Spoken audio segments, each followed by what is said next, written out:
दोस्तों वीडियो को शुरू करने से पहले डिस्क्लेमर कि वीडियो सिर्फ और सिर्फ एजुकेशनल पर्पस के लिए, यहाँ पे आपको इन्वेस्टमेंट एडवाइस नहीं दी जाती है। तो वीडियो को देखकर आप सीख सकते हो और इन्फॉर्मेशन को ले सकते हो।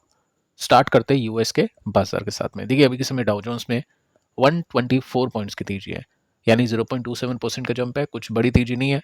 नेस्टेक को देख लेते हैं तो नेस्टेक के अंदर बड़ी तेजी है 260 पॉइंट के आसपास की, यानी 1% से भी ज़्यादा की तेजी। फैंग को देख लेते हैं तो फैंग के अंदर आप देख सकते हैं 1.5% के साथ में जंप है, 232 पॉइंट्स की तेजी। अब देखिए फैंग को लेकर किसी ने क्वेश्चन किया था कि मेरे एसेट का जो फैंग का ईटीएफ है उसके अंदर बायर तो है, हमें भी बाइंग करनी है, लेकिन कोई सेलर ही नहीं है, कोई बेचना ही नहीं चाहता है। तो ऑर्डर आप लगाओगे ना तो पहले से ही काफ़ी लाखों में ऑर्डर आपको लगे हुए मिलते हैं और सेलर होता नहीं है। सेलर कभी आ जाता है 10 स्टॉक या 20 50 60 बेचने के लिए, तो आपके ऑर्डर फुलफिल नहीं हो पाते, आप उसको खरीद नहीं पाते हो। तो सिंपल सा फंडा है अभी कि अभी बहुत ज़्यादा हाइप है और बहुत महंगा है और ग्रीड है अभी इसका मतलब। तो एज एन इन्वेस्टर ग्रीड जब भी होता है तब आपको फियरफुल रहना होता है।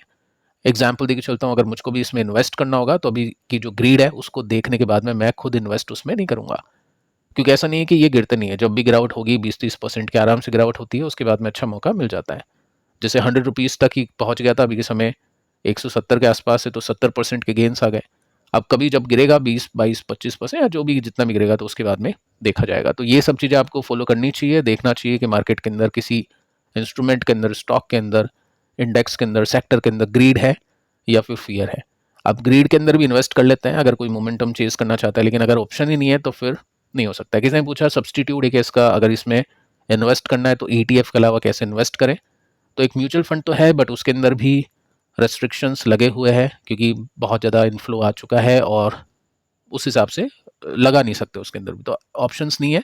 जस्ट इसी को वॉच करना पड़ेगा, ईटीएफ को अपने को देखना पड़ेगा। अब देखिए क्या रीज़न है मार्केट के इस तरह से चलने के पीछे का। यूएस के स्टॉक्स अभी मिक्स है, यानी डाउ जोन्स के अंदर तो कुछ खास तेजी नहीं है और नेस्टेक और जो टेक कंपनीज है वो ऊपर है। एनवीडिया और इंटेल की पार्टनरशिप हो चुकी है। इंटेल बढ़ चुका है क्योंकि एनवीडिया $5 बिलियन का स्टेक लेगा इंटेल के अंदर। और इसके पीछे का रीज़न क्या है उसको एक बार मैं आपको बताना चाहूँगा, ताकि अपने को भी आइडिया मिले कि एआई के अंदर कितने ज़्यादा डेवलपमेंट देखने को मिल रहे हैं। क्योंकि इंडिया के अंदर भी काफ़ी सारी कंपनीज है जिसमें अच्छी तेज़ी बनी हुई है और डेटा सेंटर की जो रिक्वायरमेंट है वो काफ़ी हाई होगी और उसकी वजह से उन कंपनीज को काफ़ी अच्छा फ़ायदा मिलेगा। सो देखिए दोस्तों, यहाँ पे मेंशन कर रखा है कि एनवीडिया इन्वेस्ट करेगा $5 बिलियन, क्योंकि दोनों मिलके डेटा सेंटर बनाएंगे और पीसी की चिप्स बनाएंगे। तो डेटा सेंटर बहुत ज़्यादा डिमांड में होगा। एनवीडिया जो मतलब जिस भी कंपनी के साथ में टाइप करा उस कंपनी के पास में अच्छे ऑर्डर्स आ रहे हैं। नेट वेब उसको हम देख सकते हैं, पिछले वीडियो के अंदर हमने उसको डिस्कस भी किया, तो उसको आप चेक कर लेना। साथ में अभी आप देखोगे तो इंटेल 28% के साथ में ऊपर है।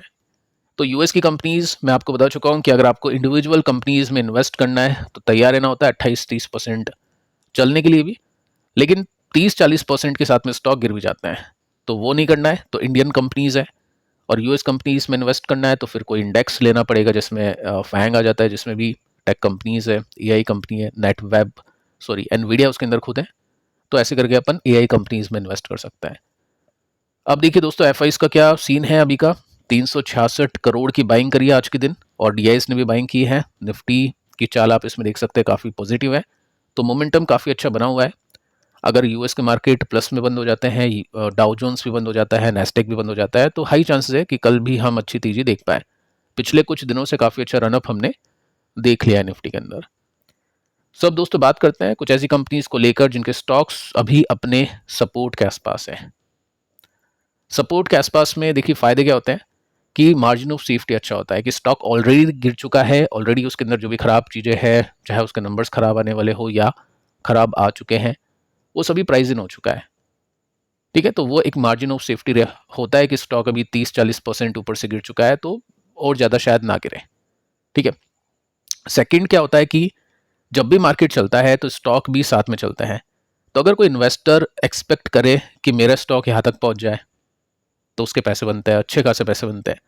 लेकिन अगर स्टॉक अपने ऑल टाइम हाई पे ना पहुँच के भी थोड़ा भी तेज हो जाता है तो भी 20-25% के गेंस आसानी से निकल जाते हैं। एग्जाम्पल देके चलता हूँ, एस्ट्रल अपने सपोर्ट पे था, सपोर्ट से रेसिस्टेंस पे यानी मेजर रेसिस्टेंस पे नहीं पहुंचा, वो थोड़ा सा ऊपर गया अपने माइनर रेसिस्टेंस पे जो 20% ऊपर वो चला गया है। EMIL वो भी सपोर्ट टू रेसिस्टेंस अभी घूम रहा है स्मॉल सपोर्ट टू रेसिस्टेंस, उसके अंदर भी 25% के गेंस आ जाते हैं। तो ऐसे चेक करते हैं। कंपनीज को मैं आपको एग्जाम्पल देता हूँ कुछ कंपनीज के। देखो नुकसान क्या है कि जो भी पॉइंट है कंपनी के नंबर खराब है, तो बड़े गेंस निकालने के लिए आपको टाइम देना पड़ेगा कि हो सकता है अगले क्वार्टर में नंबर अच्छे आने शुरू हो जाए, हो सकता है 1 साल लग जाए, हो सकता है 2 साल लग जाए। तो वो चीज़ होती है। अगर आपको श्योरिटी चाहिए तो स्टॉक को चलने दो, नंबर्स आने दो अच्छे, थोड़ा सा महंगा होने दो, उसके बाद में लेते हैं। लेकिन सपोर्ट पे खरीदने के फायदे भी होते हैं, नुकसान भी होते हैं, जो मैं आपको बता चुका हूँ। चलो दोस्तों कंपनीज को देखते हैं। फर्स्ट कंपनी है इरेडा। 1% की तेजी है, ओपन मार्केट के अंदर काफी ऊपर चला गया था, 160 तक बढ़ने की कोशिश में था, फिर प्रॉफिट बुकिंग आती है, 26 का पी रेशियो इसका है। अब देखो एक न्यूज है, कंपनी ने सैंक्शन किया है 1134 करोड़ का लोन। एक यूनिट है 4.5 गीगावाट सोलर सेल की, उसको कंपनी का नेम आप देख सकते हैं आइसोलेशन ग्रीन एनर्जी। तो 1134 करोड़ का लोन दिया है।